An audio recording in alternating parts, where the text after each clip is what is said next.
You're watching this at home. You're watching a special meeting of the Halifax Board of Selectmen that we initiated several months ago during the initiation of the COVID crisis, if you will, to take on immediate issues, mostly concerning COVID, and some business to take care of. In particular, we have a few more things on our agenda this morning than we typically do, partly because we want to try to help our maintenance crew that need access to this building on Tuesday evenings so that we can end our meetings a little earlier. We're taking on a little bit more work on our typical Monday and Thursday session. Okay. I'm going to get up and go in the hallway to 13. Okay, good.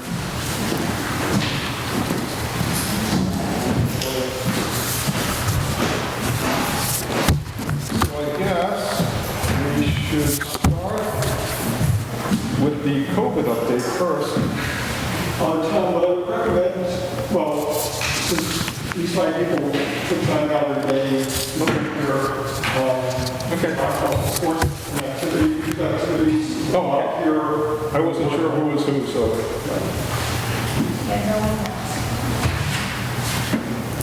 So, Bob, you want to start off with, just reviewing what we've heard from Mass EPH about sports activities, not just youth, but indoor, outdoor, whatever, with COVID, but then also, given our AAA incident yesterday, we might need to segue into any restrictions we might need to, or advice we might be able to give to the activities outside. Yeah, AAA, especially outside right now. Anything that will go past us is an impossibility. So that would be a primary concern. And then I'm sure that you're aware of the risk levels that we have for various sports. So we have to make sure we follow those protocols.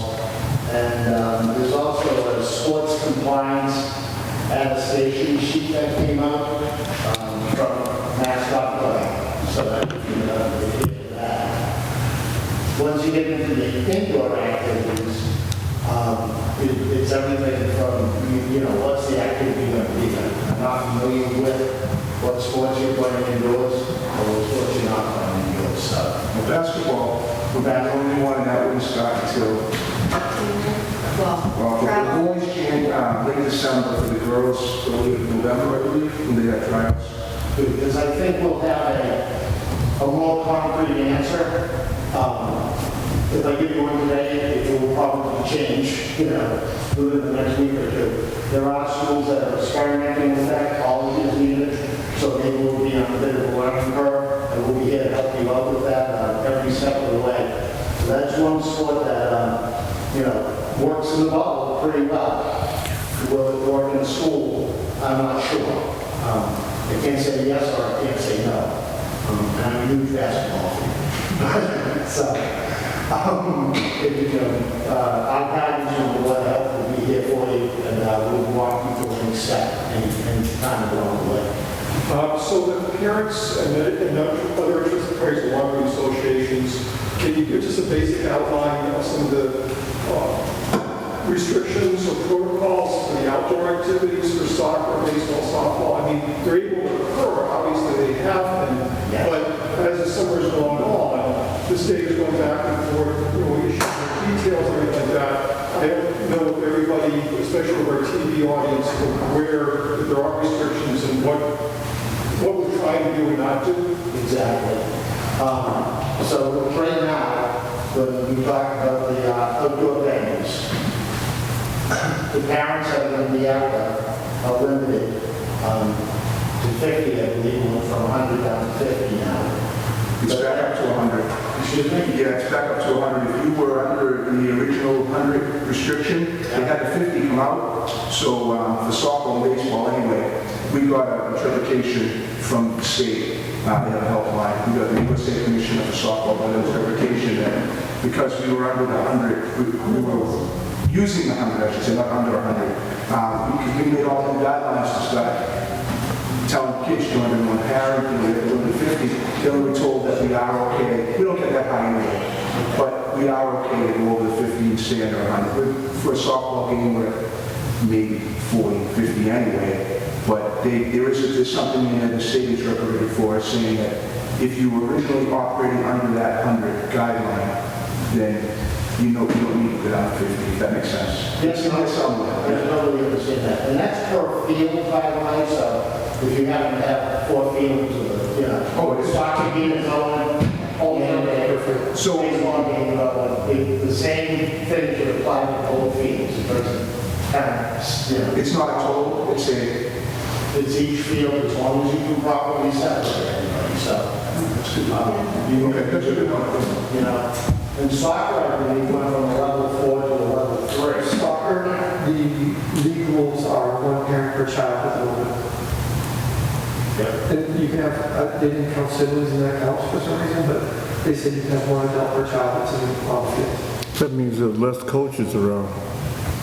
What's that? Less coaches. Well, we have a limit of 3 coaches per team. Yeah, but if you leave- Coaches don't count as parents. If you let one parent come, Coaches don't count towards that limit. Coaches are considered players that count. They have their own special count. On-the-field count is different from spectator count. It's 50 each for those. You're right. that's funny. That's funny. So the number of 50. When I coached soccer, I had all kind of coaches coming out. Yeah, we don't have that anymore. We have a limit of You eliminate the parents. Huh? I wish we had that problem. The difference between soccer and the other sports right now is they have to go by Mass Youth Soccer guidelines. The guidelines that I was talking about are set by Mass Youth So our Soccer. guidelines are actually strictly with the state guidelines. Yeah, we don't have, right, it's strict, like softball, baseball, we don't run no basketball yet. But we just work on the state's guidelines. Some of the, where I would see more area or room for hours, so to speak, isn't really on the field. You have the coaches there, you have, the players that are already instructed. Just having somebody monitoring that, the outside area, where the fans are. I know that the parents, but I've seen parents that, hey, there's some liquids, there's too much of it.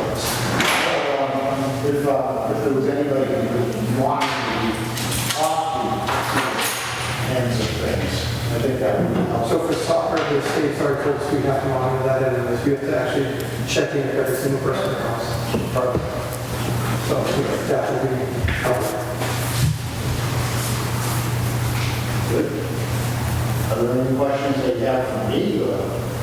For baseball and softball, we have a set of guidelines, and you guys haven't got that far yet, but we have one that we've been studying this since the day it started, and talked to Gordon about it a few times. We have complete, we call it the youth softball in town Halifax guidelines.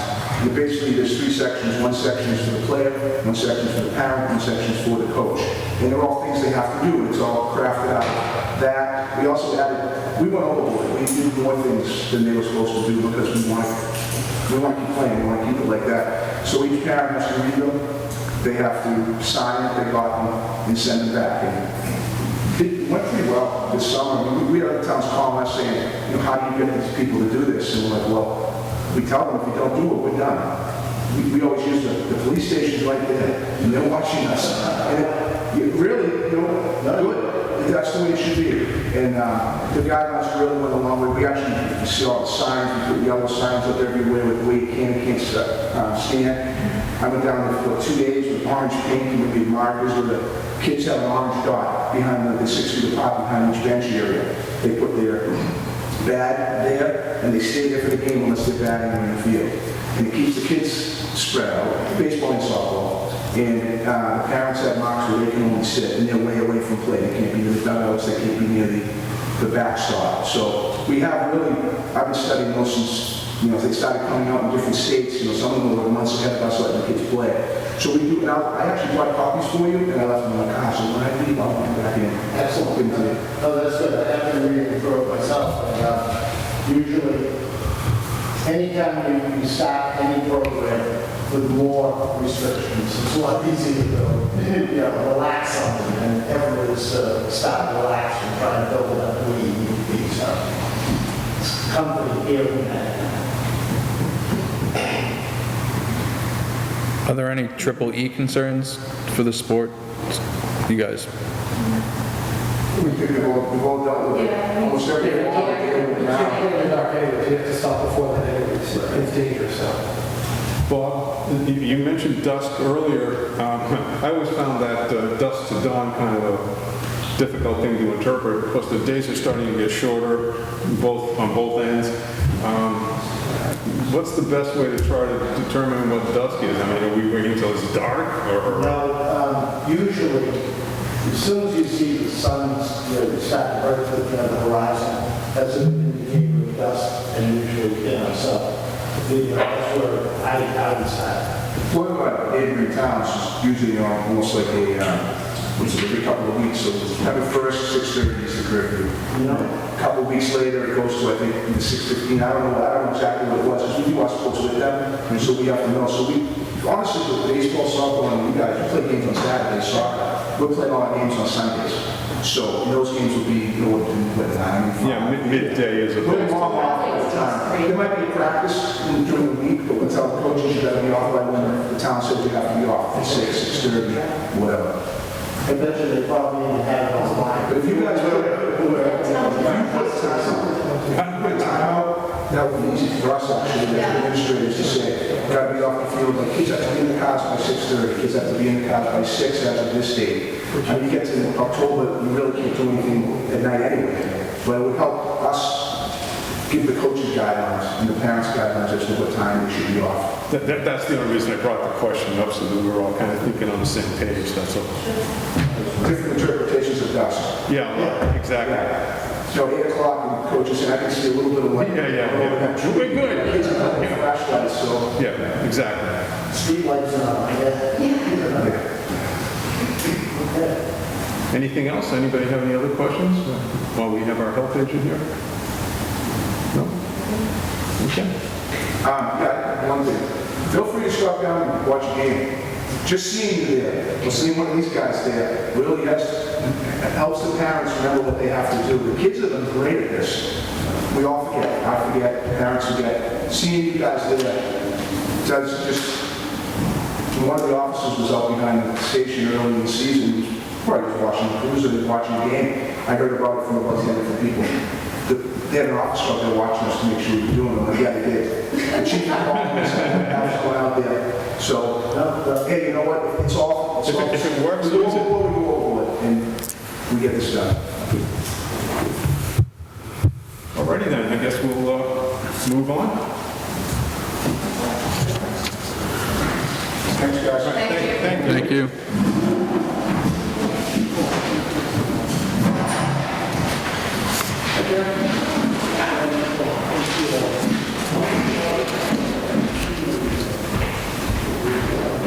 Wait a minute, get Charlie back in here. Can we ask Charlie a question about the fogging? What? About the fogging at town hall? Sure, as soon as we get him back in here.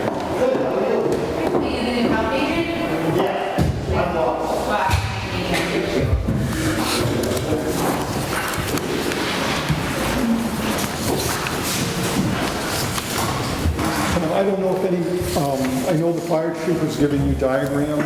Yeah. I did check with Tom O'Brien at Plymouth County. I think they see the issue of being reimbursed for those expenses related to enlarging the drop-off and, right, is that what you were, is that the diagram? No, it's not. That's what I gave you. Yeah, but that's what he gave it to us for, we didn't get to that. Okay, yeah. So I think they're going to find that highly questionable. It doesn't mean no, but we won't, in essence, until they actually get it, they're not going to make a final decision. So any money spent on this, we do run the risk of not getting a reimbursement. I'm not saying we shouldn't do it. Yeah, I don't see any option to not do it. Yeah, and I'll make the case as much as I can, as I did with the treasurer, that this is related to COVID and we're only doing it because of COVID. I explained the reasoning of why we're doing it. So, but just, Well, it all revolves around the capacity of the buses, people dropping their children off, and trying to keep them off the street for safety and all of that. Charlie, do we wait? no, what I'm simply saying is, the work's going to get done. Okay. We run the risk of having to pay for it ourselves. We would send any bills, we'd have the bill warrants for services and materials and everything else. We send them in. We'll make the best case we can that's related to COVID. If they say no, it's coming out of the town coffers.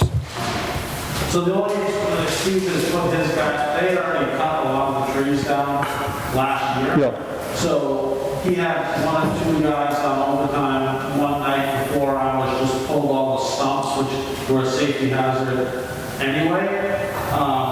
Just waiting to hear back from Keith Swanson, but Steve's guys will be able to do 90% of the work with the exception of the paving. So the problem I have is finding a paving contractor who will give us a quote at this point. But with that being said, I think Steve can move forward. We can move that fire hydrant back about 30 feet, and we can open it up. At least it'll be dry. We can drive on it. It's not paved right away.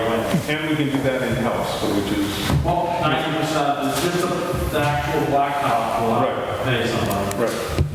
I can't see anybody having an objection to that. Where is it being proposed that they're doing this? You'd have to come up and look at the plan, and this isn't all that descriptive, to be honest with you. It's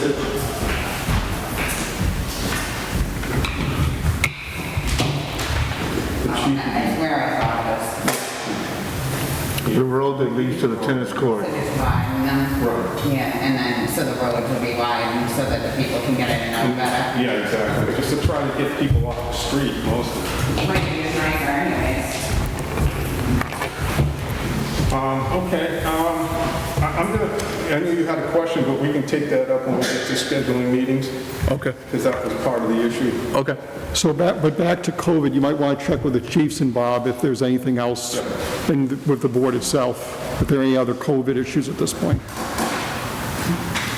I think Bob's already kind of... Is there anything else, Bob, on COVID that's happened? I'm still currently working on is the enforcement area of people who may be violating the travel quarantines back into Massachusetts. I'm waiting to hear back from DPH and Department of Labor Standards so that we know the proper way to go about if we ever have to fine anybody for a potential violation of the travel order. Right, and also who the jurisdiction is, in the sense of, we may have gotten a complaint, for instance, that someone might be working here, not in the town hall, but working in Halifax, but live elsewhere. And so which local board of health would DPH be working with if the complaint was filed? In my mind, it would be with the person's resident community, not their work community. But that Bob's trying to get some direction from DPH on that. I see that as an enforcement nightmare, but yeah, we have to do what we can do. And then just one other COVID-related item is Cumberland Farms made a corporate decision. It wasn't the Halifax Board of Health, that they're not doing self-serve coffee and soda fountain and icy drinks. They're all made to order and then handed to the customer. So I did have a few people who called and thought that it was the Board of Health that made that recommendation or decision. It was corporate Cumberland Farms working with, I believe, the DPH, and that's the guidance that they came up with for all of their stores. So, Yeah, that started in one store, I think, and then he sort of mushroomed out. yeah. Probably a good idea, because you can't maintain social distancing very well over there. Trying to pour your coffee in the morning, everyone's trying to do it at the same time. What is the quarantine policy now for out-of-state workers who come back and forth? What is that current regulation? My understanding was that if you work in Massachusetts and live out of the state, you're not subject to it. Correct. But if you travel outside Massachusetts and come back, Right. or somebody's just traveling to Massachusetts, Outside of the non-risk states. yeah, outside of the non-risk. Right, so for instance, we may have an employee who on vacation goes to Pennsylvania. When they come back, they have a 2-week quarantine. We have an employee who, for instance, lives in one of those non-low-risk states, but is an employee of the town, goes back and forth. that employee is allowed to continue to do so under both the guidelines for Massachusetts and Rhode Island.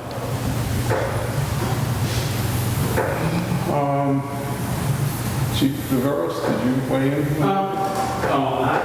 Or any COVID-related? Just, you know, I sent an email to Kane, I haven't heard nothing back.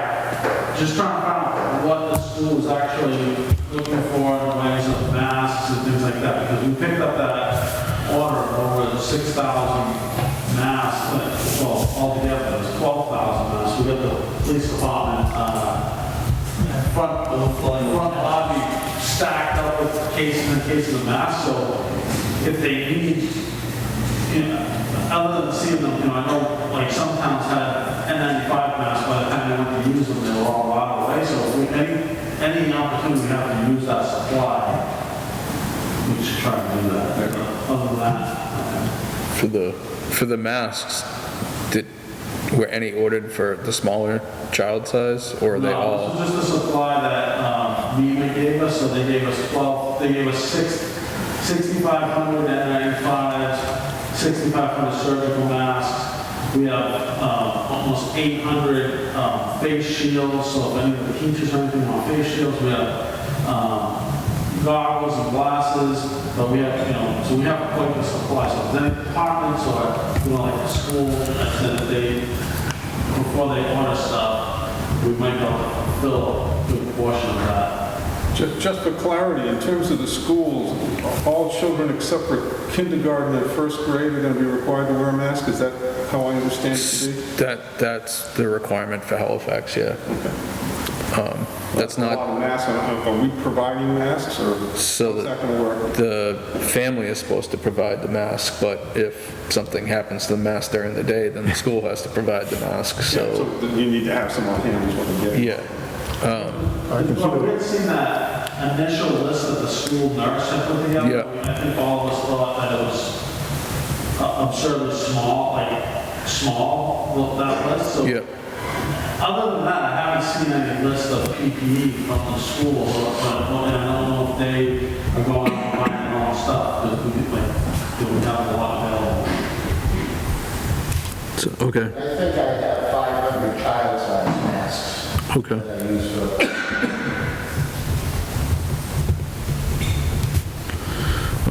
I'm assuming that those are going to become short supply real quick from ordering with all the schools going back.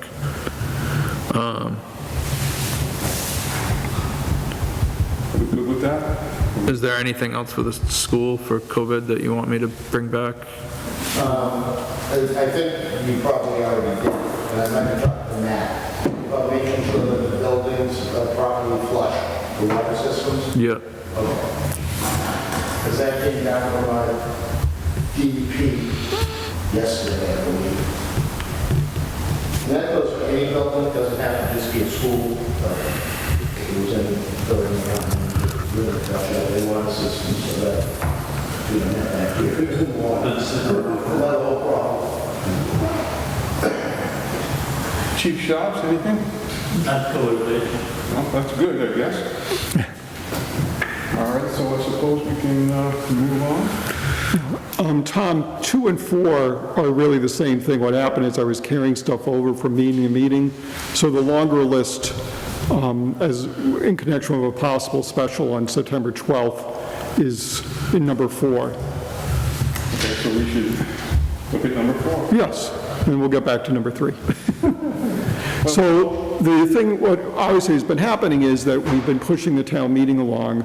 We rescheduled it. My expectation is for the final time for September 12th. In between March, not just when we ended up with the epidemic, or pandemic, but also our normal time for closing of warrants, we ended up with a number of other matters. The question for the board is, does the board wish to, in fact, have an additional special town meeting on the 12th, probably, let's say, at 9:15 or 9:30 or something like that. Our official start time for the annual is 9 o'clock. And if so, what matters to be placed on there?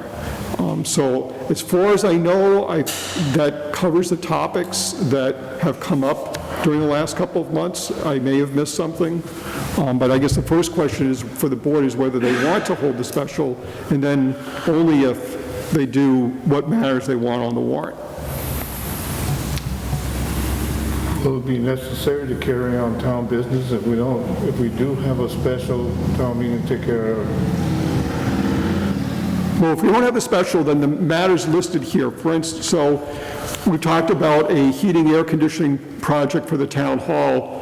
We've talked about whether to put more money into the unemployment fund. We've talked about the issues regarding Pasture Lane.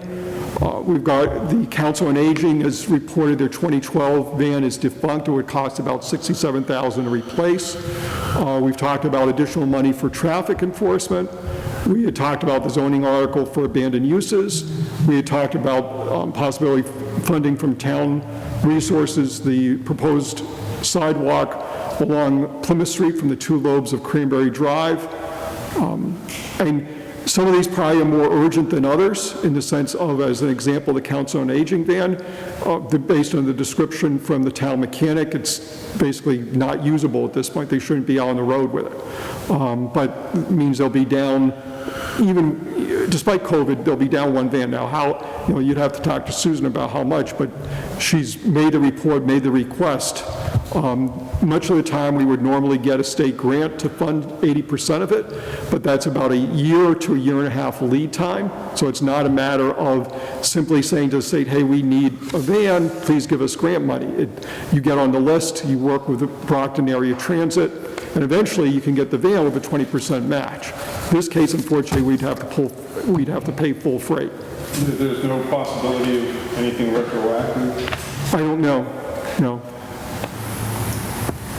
Well, of course, it comes down to need for me in terms of the van. I mean, nobody wants to spend that kind of money for a van, but if we can't be running around in a van if we need it, it isn't roadworthy. Yeah, and ultimately, it's the town meeting that makes the decision whether to spend the money or not. This simply gives the option to town meeting whether they want to or not. Well, in terms of cost, it would be cheaper to run the town meeting inside our annual meeting. Well, I also think it'd be difficult. I mean, we're going to engage in some significant logistical hurdles just to have this one meeting. Right. So are you saying the same thing, that if we're going to do a special town meeting, this would be the time? Yes. Yeah. Okay, so we're sure we're on the same page with that. Move it. I would move that we have a special town meeting within an annual town meeting because of the cost factors involved. And looks like the Council on Aging van, I mean, it hampers her ability to do her job over there if you don't have it. Well, yeah, I mean, we can delay some of these other issues, or we can handle them all. But I guess, does your motion include everything that we've just talked about, or? Well, I was more interested in the Council on Aging van. We're still looking at trying to get some grant money under COVID for the sidewalk. Yes. Right, and that looked pretty promising. Right. I've not gotten a yes or no from the state yet. I'm still hoping maybe this week, but... I happen to have a little insight into the Pasture Lane situation.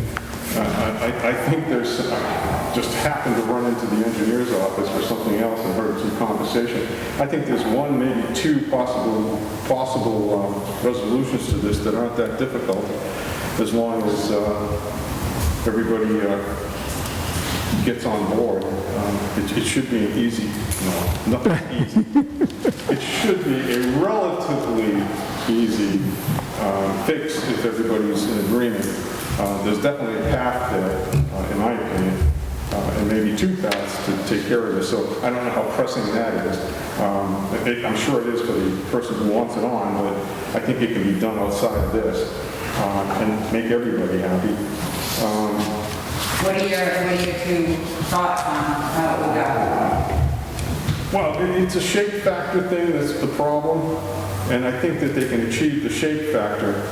They may have, some of it might be grandfathered, I think, in terms of the freeze on zoning. Some of it may be covered by just an alteration of the lot, and maybe actually severing a piece of the lot to make the shape requirement more effective.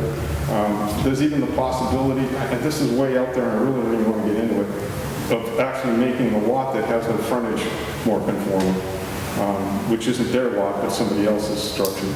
But anyway, I'm not making a determination, I'm just suggesting that there's some possibilities here that could be handled in an effective and timely fashion. So, wasn't that basically decided that when the subdivision was approved? When the subdivision was approved, it was pre the zoning change and therefore it would be grandfathered. Because right now, we do have somebody that has bought it and wants to finish the road, but he was told by the building inspector that it's not a buildable lot, which is kind of sad. That isn't exactly what was told. He was told he needed to certify the building inspector. So he told the planning board that it was called an unbuildable lot. And that's why he doesn't want to get into it, because he doesn't want to go to zoning. But we do have a solution. It's just being stopped. It's not being stopped. He is working. The building inspector, I had a conversation with him, he is advising him of what he could potentially do. I don't want to get into debating this at a selectmen's meeting. I'm just telling you, I believe that there's a solution to this. Yeah. So that's, in my opinion, not pressing for a special town meeting. We can include it in a special town meeting, but I don't believe it's pressing. And frankly, that's as far as I'm going to go with this discussion.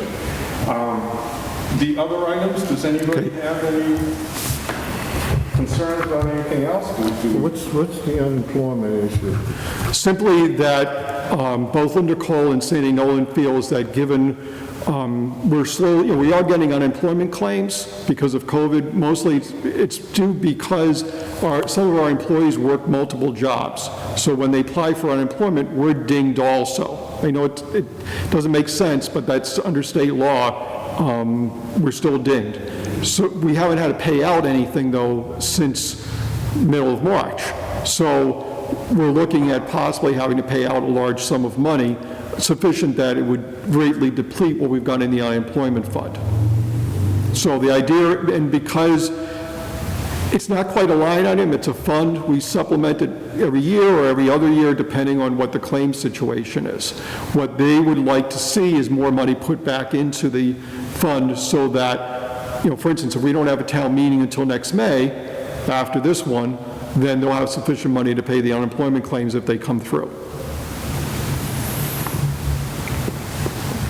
Well, I guess we could possibly leave that one in. Proactive. Traffic enforcement, I think we've had enough issues on that that we should probably at least make that available to the townspeople to decide if they want to allocate resources to traffic enforcement. I know we have a couple of specific areas that people are concerned about. Can that be, would the chief consider the beach area traffic enforcement? Well, you can write the articles so that it encompasses several topics. I mean, the articles haven't been written because I don't have anything yet saying we're having a town meeting, but we could include that. Yeah, and then we approve the articles. Yeah, well, it's going to be fairly quick. Yeah. I mean, we're running, I believe the warrant needs to be posted by the end of next week. Well, So, we were meeting Monday and Tuesday. right, I understand. Yeah, well, The only other one, the zoning article, I'm not on board with, so. well, and I think logistically, in terms of the schedule, we won't be able to do anything with it anyhow. This was, this has been a topic of conversation with the board, not this particular article, but having the special town meeting now for at least a month. And what's happened is the clock's ticked, and we won't be able to deal with that article even if we wanted to. Yeah. So I'm comfortable taking that out. So, I think that's better served at an annual. so then the Cranberry Drive, Plymouth Street sidewalk, that doesn't need to be included? There's a petition article, they got 100 signatures, I think So they're then we need required to- to put it on. You should If include, you're having a special, you need to put it on. and then we can discuss whether something else. Funded. Yeah. But I'll second your motion if it includes well, the only other thing we didn't talk about was heating, air conditioning in town hall, I'm assuming Right. it's. Yeah, you can include that. So what the list is, based on the conversation, the heating, air conditioning, the unemployment, the council on aging, the traffic enforcement, Cranberry Drive, that's it. So I guess the one question on pasture lane is what would the article be? Well, we had two articles that were discussed. One was acceptance of pasture lane, as is. In essence, we'd say, we don't care it's in bad condition. If the townspeople want us to accept it, we're accepting it, even though it doesn't meet the standards of the town. Second, and the other article would be then spending the money to, in fact, get the work done. Do you think we'll have a solution before September 12th? I haven't verified it, but someone mentioned to me earlier today that they think that they actually saw something on the property under agreement with a house on it or something. I have not had an opportunity to look. I don't know if maybe this thing's further along than we even think. I don't know. I'd just be guessing.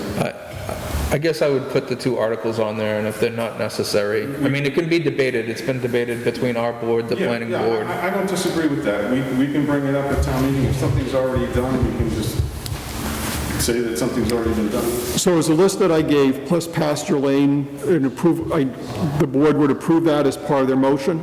I'll second. Well, If Joe's okay with that. Yes. all those in favor? Aye. Okay, so back up, well, 2 and 4 are the same thing, 3 and 5 are the same thing, actually. Again, we're carrying stuff over. The board annually has to approve a recycling fee. We've also discussed whether to change the abatement process. In terms of the scheduling for the recycling fee, we try and do the recycling fee bills out and have the deadline before the property tax bills go out. They should go out October 1st if everything holds up. It's already August 20th. We're running out of time if we're going to get the recycling bills out before September 1st, with a due date sometime in late September before the property tax bills go out. I don't know what the board's pleasure is on both things. One is the recycling fee amount at $50. I'm not proposing any changes. I don't think any of the committee members proposed any changes. We're probably going to lose money, not a significant amount, forgetting about the abatement process, just leaving everything status quo. We'd probably lose a little bit of money. We'd be digging into the fund balance to cover things, but it's doable. So that'd be one question. The second question is if you want to make any changes in the abatement process. As very briefly to the board, I mentioned the fiscal realities of running the recycling solid waste programs. If we're going to eliminate the abatement process, you're going to have a plan very, very quickly as to how you're going to run the solid waste and recycling programs in the future. That's where we're at. The problem as I see it is that if the recycling program collapses, if you will, it also affects curbside pickup. I don't think we're ready to make that. I don't think I'm ready to make that decision today. I would like to see us continue, set the fee for what it's been in the past, and I think what we need to do is have a comprehensive, all-inclusive, residents, anybody concerned, and let's have a discussion on what we want to do for the future. If we want a recycling program, if we want curbside pickup, what the alternatives are. Can we extend the abatement deadline then? What have we got for an abatement deadline? Well, it's usually 30 days. It's usually the due date. Can we extend it out, say December 1st? You can make that motion. I'm not particularly in favor of that, but, I mean, I will say that we had far more people get the abatement last year, even with the 30-day notice, than we've had in previous years. I mean, it's up to the board, but we certainly were very prominent about the abatement process. The information was on the bill itself. It was in the publicity about the bill. I mean, it's no harm to me one way or the other. I'm simply saying that we've given everybody an opportunity. Yeah, I just think that we're charging people for a service that they're not receiving. It's not appropriate. well, this is my point. If we want to dismantle the whole program, I think we need to have that discussion. And I'm not saying yes or no to that. But I think in the meantime, we need to keep it going. I don't think we have an alternative. But if you wanted to extend, I think 90 days is a long time if somebody gets... Well, I think about the schedule that we have upcoming, and I know how much we've pushed the issue.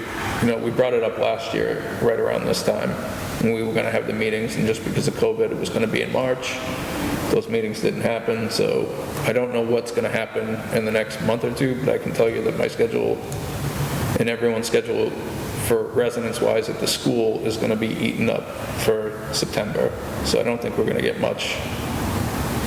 I mean, we're not going to be able to have 25 people in a room by then. But I'm not sure what that, Well, I'm talking about if we're going to have this group. right, no, I agree with that, but I mean, It has to happen in September.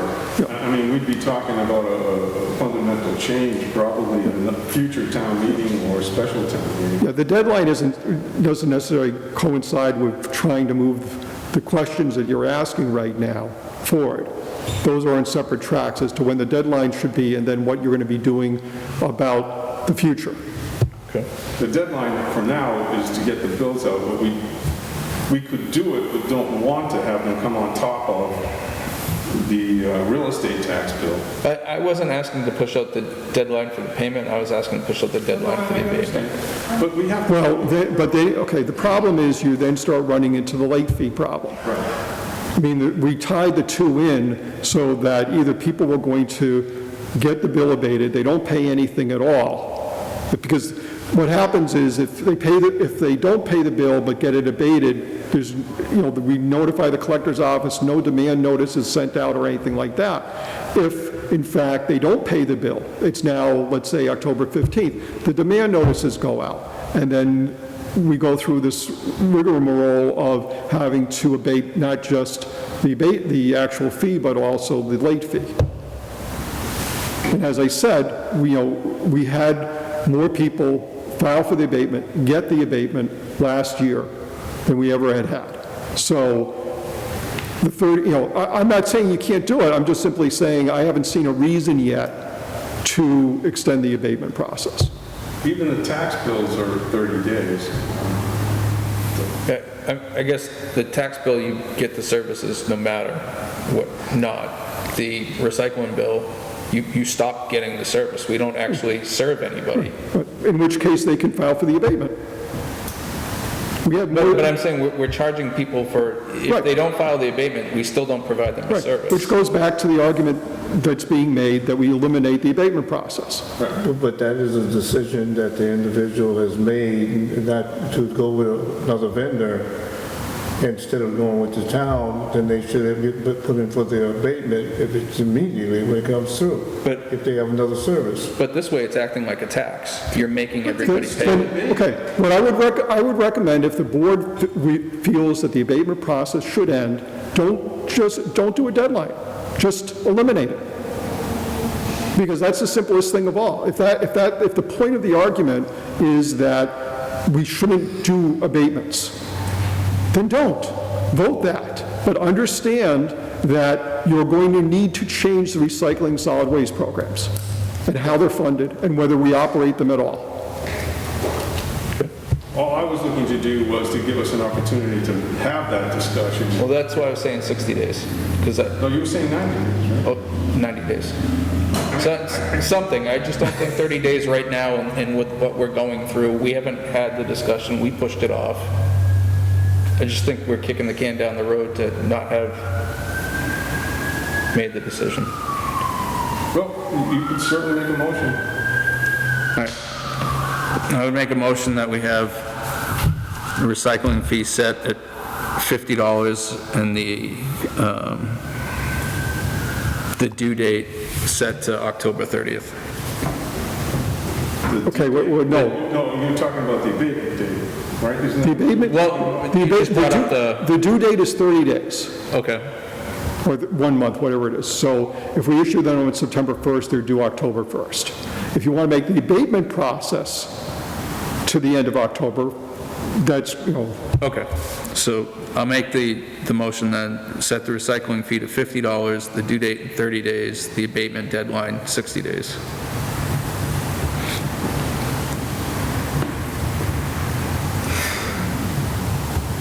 I would love to be able to second that, but I don't agree with it. But I'll second it just for the sake of saying we're trying to do what's right for the people. But I still see people that no matter what you do, they're going to be late or not want to pay it or put it aside and forget it. then that's the problem that I see. What are you going to do about those people that maybe work in the service and then pay? I just think if we're not providing the service, then we're making them pay for something that they're not getting, so. I understand your argument. I don't know whether it's 30 days, 60 days, 90 days, 120 days. It's going to be the same. There's going to be, you have to file for your abatement in some kind of a timely fashion. I don't see where that really helps, taking the sense of urgency away from it, but. Do you have a question? I have an idea. So on the bill itself, maybe we could highlight the abatement. If you have services from somewhere else, please note that you have the right to abate with whatever the process is. I think it has like a bill that you can send in that says I get Joe Schmo trash pickup. And just highlight it so they can see it and have the deadline there. And then that way, when they open the bill, it's sort of larger and highlighted so that people will see it. And then that way, it's more notification and maybe just broadcast it on like the board outside at the fire station. That's easy enough. I think we have a process where we can. Well, it's already on the bill. It's in a couple of places. I was going to say, we have a process that it's already. Yeah, it's already there. The information on how to file for an abatement is already there. We also put up on the LED sign, for instance, at the fire station, the deadlines, we put it up on the website.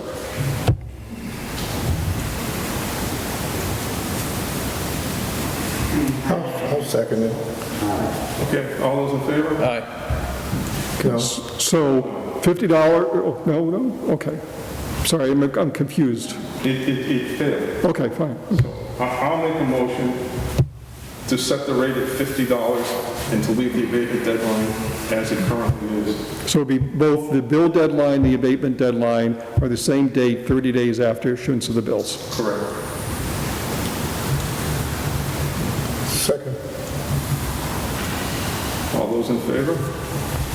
Aye. Aye. No. So Pam and myself will contact the assessors in the collector's office and give them what information they need. On Ponce Pond, on unsafe boating and the use of the pond, obviously 2 weekends ago, we had a significant problem there. We had a lot of complaints about non-residents using the beach area and parking and such. Chief Shaws, hi.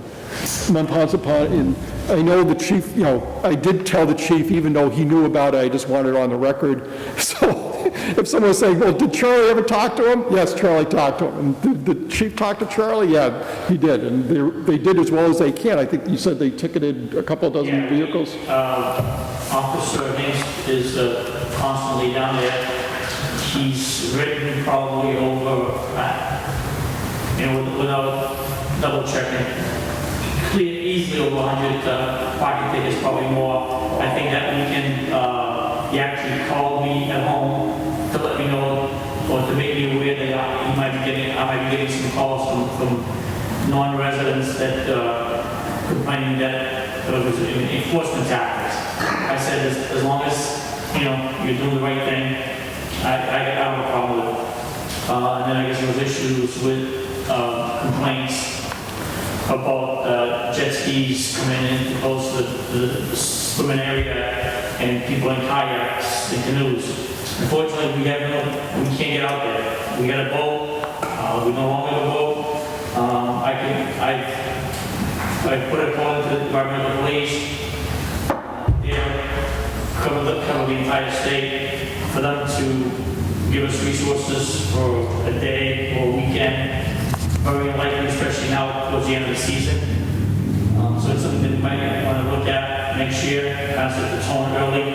Again, it's going to be incumbent on their schedule and their availability, unless we can, maybe somebody can, a rich home, landowner can donate us a boat or something, a nice whaler we can put out there on the weekends, and stop patrolling the ponds.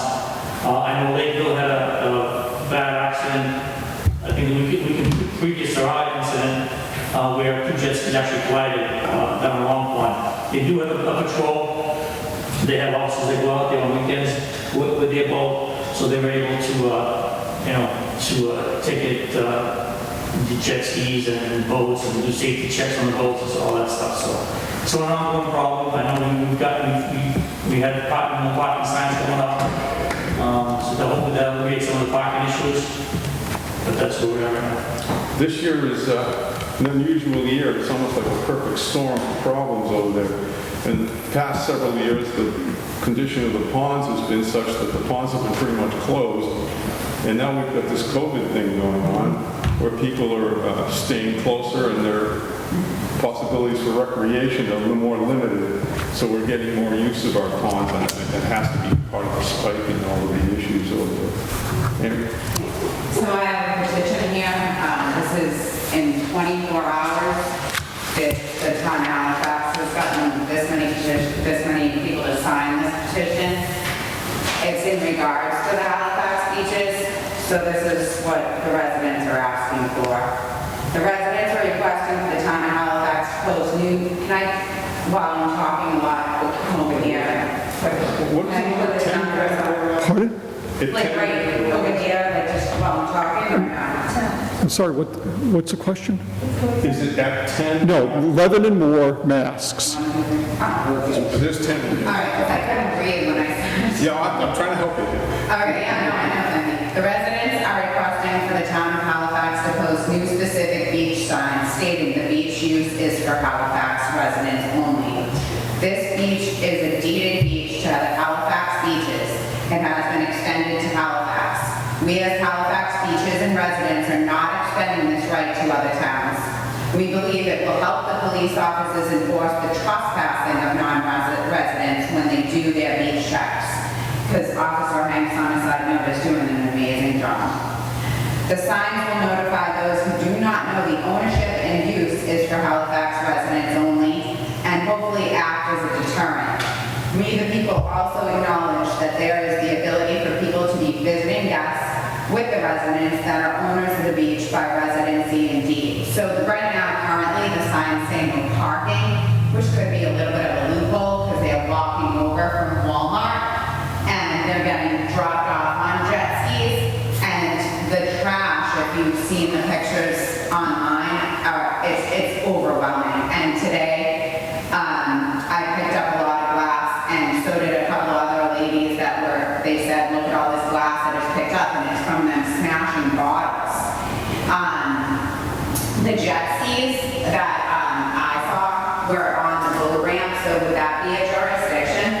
Because they're on our boat ramp. Oh, yeah. So like, cause they park right there, and then they're pushing the swimmies over, so it's endangering the kids that are swimming right there. That's the issue. So we thought that if it said not only parking, but the use was for the residents, then that way, Are they launching the jet skis from the boat ramp, or they going to the state boat ramp and then coming over? That's what I heard, that they were parking at the state boat ramp and then bringing people over And to then our beach. And then they park their jet skis on the 4th Ave area, Well- and they encroach on the beach, and they park there, and then close. When you park there, they're actually on land or they're on the water?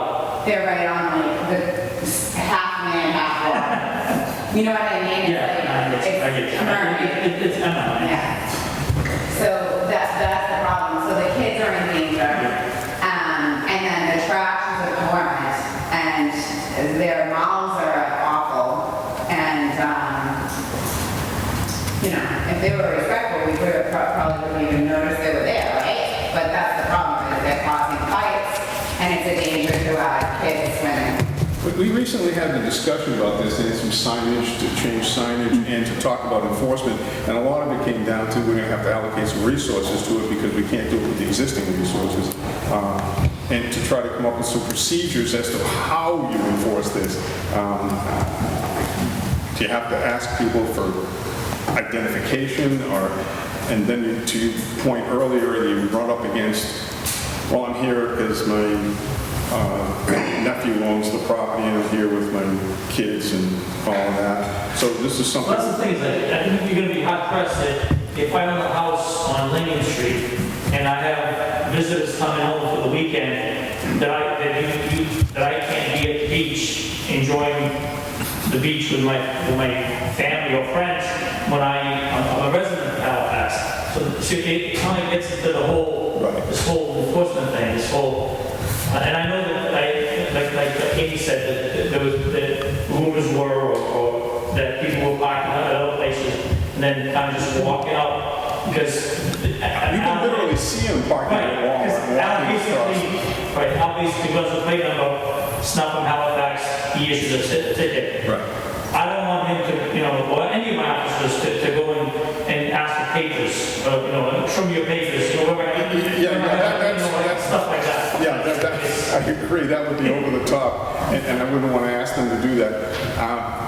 This is going to be an ongoing problem, and it is a problem, and I agree with you, the trash, the whole thing, it's pretty evident over there. I guess we're going to have to see about coming up with some kind of a plan. We're going to have to try to fund more resources at the end of the day. What about maybe a sign adding use instead of it just being parking, because then that way it's not a loophole? Do we have some language proposed for additional signs? I'll check with Tom Schindler. Yeah, I'll check. Well, yeah. Well, I'll check with Tom and Steve. I know we were doing the parking. I have to check with Tom to see in terms of the sign by the gate or that whether it said specifically use. Yeah. But I can check. And then it does. Yeah, because it is used, because it is technically deeded to Halifax beaches. It is our beach. Well, thank you. I mean, this is something that has come up, and, as a board, we're aware of it. We're just trying to figure out what to do about it. Yeah, so I would love to be included, because everybody is up in arms, and this was just from 1 hour. Understandable. Yeah. Do you want to give us the Yeah, petition? I make a copy, because I honestly just, if you don't mind, do I give it to Barbara, or do I leave it with Pam? Yeah, I mean, it's not a legal petition, it's simply, it's certainly effective in the sense of residents telling the board how they feel about it. I'd say give it to Pam. Yeah, that was going to be my suggestion. All right. Schedule for meetings, Tom, you mentioned the request by the building maintenance that we try and get out of the building earlier. We had a whole series of things a couple of weeks ago that just delayed us a great deal, and it was understandable, but they're trying to maintain a schedule. So what he's asking is if we could start earlier with the aim of getting out of here by 8 o'clock. Also, in terms of trying to, if we can, like this afternoon, if we can move some of the stuff that we normally would do on that Tuesday to the Monday and Thursdays in order to reduce the length of the meetings. Not everything probably we can do because some people can't come in the middle of the afternoon. But there's some ordinary Right. that we can take care of. So I haven't posted for the 25th yet. If the board's agreeable, we could do 6:30 and start there. We have a 7:45 appointment for the Laurel Street and Circuit Street truck exclusion, and that's a public hearing, and so we can't move that at this point. But what I would do is if we have any other agenda items, sense of appointments, we'll move them earlier between 6:30 and 7:45, and with the aim of getting out by 8 o'clock. That works for me. Just I do have a conflict that day, so I might be a few minutes late to that. We have a negotiation meeting with Silver Lake. Do you want to aim for? No.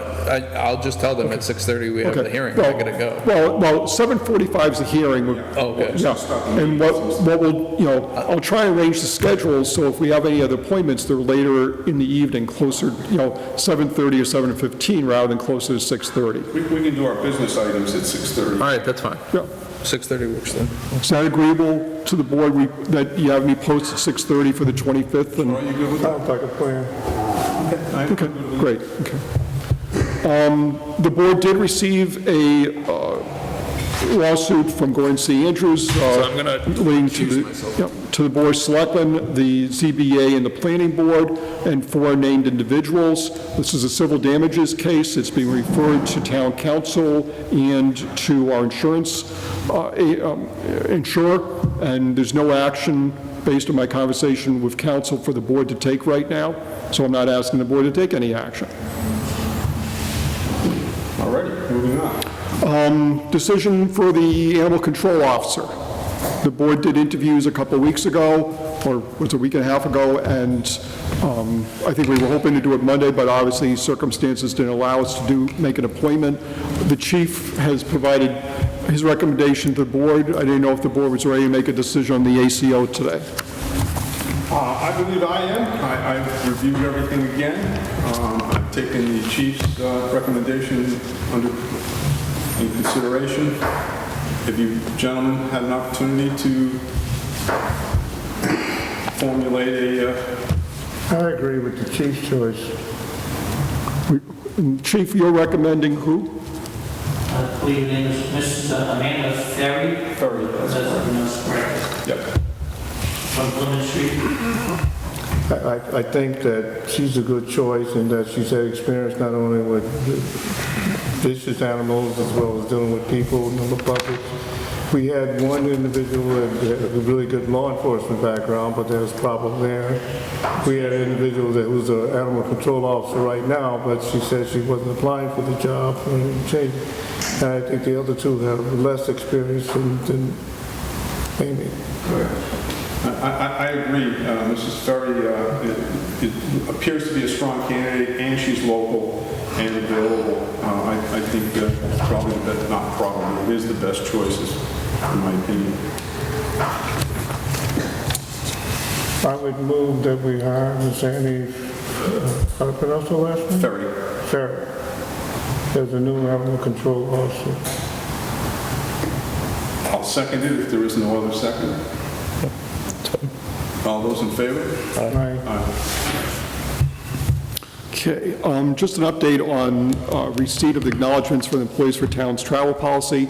Many of the employees have filed the necessary form up with the treasurer's office. The treasurer's office did inform me we do have some people who haven't. I'm going to get out a reminder to people that we need to have everybody acknowledged so that they're aware of the travel policy. I don't know if the board has, I will check and see if the board has done anything. If it hasn't, I'll provide new copies of the forms for the board to sign so we get it up there.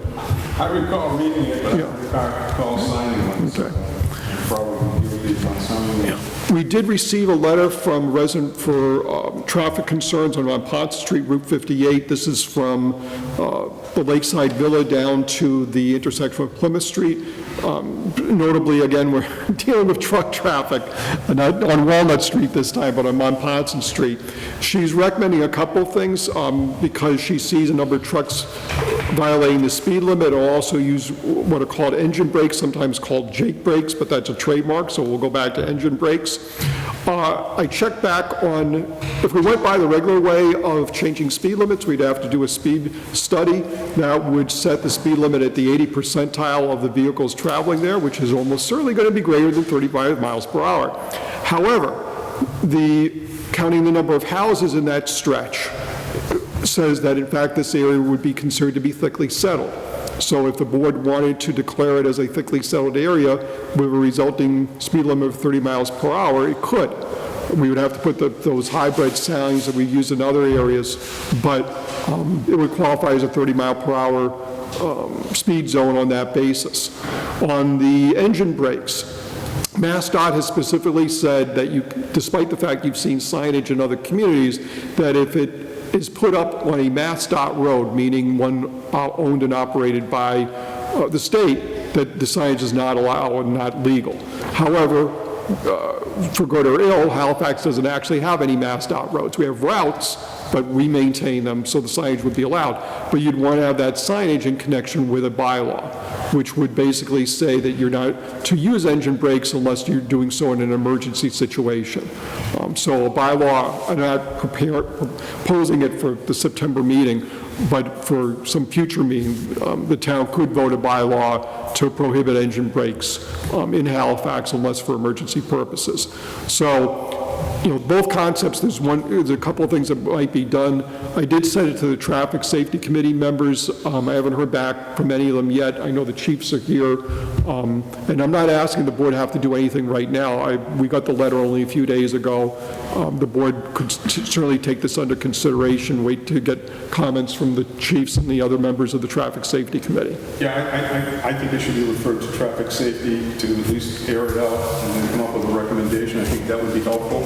You know, resources and enforcement is what I see a major issue, especially in that particular area with the curve and stuff comes around. Yeah, I'll call for a meeting, chair of the commission in September, and then tackle the issue. I can see if somebody stopping one of those big trucks just on the side of the road there. No, I can envision a lot of bad things happening right there. Yeah, but, No place to go to the water. And braking become an issue in a lot of places. I've seen signs up, no engine braking, except for emergencies. It is disruptive. Do we need a motion to send it to traffic or no? No, I already had sent it to them. So you're just tabling it in essence, and whether it's in 2 weeks or 4 weeks or whatever, you'll wait to hear from them. The Board of Selectmen's policy on banners and such, I didn't know if the board wanted to discuss this at all.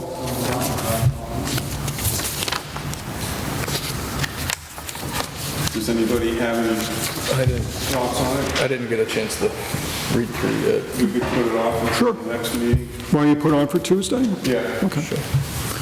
Is that okay with everybody? Yeah. I'm just, for the specific recycling abatement, just the description here, what we had was a mixed unit property, which had commercial and residential on it. The residents were required to move by the Board of Health back in March of 17, I guess because of unsafe living conditions. The owner of the property never filed for abatement from 15 to 20. And was trying to get a building permit and finds, oh, sorry, you can't get one unless you've paid up.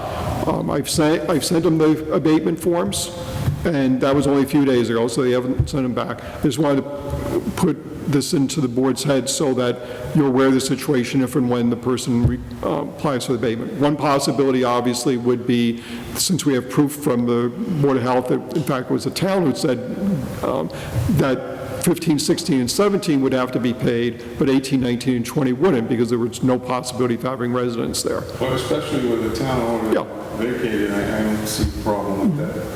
But we can discuss it when the time comes. Yeah, right. On Officer Lazinski's request for tuition reimbursement, I did get a list of courses. It turns out he's applying for his master's, not his bachelor's, and he's aware of the dates and everything like that. It's in the green file downstairs if somebody wanted to see the list of courses, but I believe the board had approved the reimbursement subject to getting the list of courses and everything, so I think Pam and I need to probably send him a formal letter if we haven't already to Officer Lazinski about the tuition reimbursement. Okay, so we'll follow up on that. On the Dana Road parcels, just that Joan Pierce updated me that she's working with DCAM to start getting the deed work done on the transfer of the sliver to the town. The legislation is still up in the legislature. I'm not sure that it's made any progress during the last couple of weeks. But, and then we're still working with the county. I think they're getting all their paperwork together to send to us so the deed can actually get filed, the transfer of their interest in those two parcels to the town. I have to recuse myself. Yeah, Gordon, I'm going to just skip that. There's really no update, sorry. And we're not doing the executive session. There's nothing to do with the executive session either. Okay. So the solar field at 241 Franklin Street, just an update in that I know a representative from the solar company is going to be meeting or is planning to meet with the planning board tonight on an update on the site plan review. I know she's communicated with the building inspector and conservation commission of their intent not to request any site plan revisions. They're going to build the facility and the trees and whatever else according to the site plan, but I guess they're going to bring the planning board up to date tonight on that. Pope's Tavern roof project, that's starting the bidding process. We had the ad in the newspaper this past Friday. It was in the Central Register this Wednesday. There's a site visit, I believe next Tuesday. Bid deadline is September 3rd, with the idea that we would have bids in hand come town meeting on the 12th. So we'll hope that works out, and that's what I've got. We did have, on the update on the EEE, we did get a note from a resident Bob and I had tried to put together a comprehensive list of the facilities. The Hops Playground is on there, and the Summit Street's, okay. The person had asked about Hops and Summit, and I'm going to make sure the person's aware that those are on there. They were worried that we were, for some reason, saying it was okay to go play in the playground at 8:30 at night. I'm not quite sure. I did send a note to the Reclamation Board at the state level, asking them to consider the aerial spraying again. Obviously, we've still got a situation going on, but I don't know, it's not an instantaneous, okay, we're going to jump in the plane and start, but at least, if nothing else, I'm asking them to take a look at it, so. Do you want a motion for the board to request If you want that? to, sure. Well, I would make a motion that we request another aerial spraying be done by the state. Hard to say no to that. Second. All those in favor? Aye. I don't know if the board has anything else. Gentlemen? No. In that case, I'll entertain a motion to adjourn. Motion to adjourn? Do I get a second? Third? All those in favor? Aye. Aye. Thank you.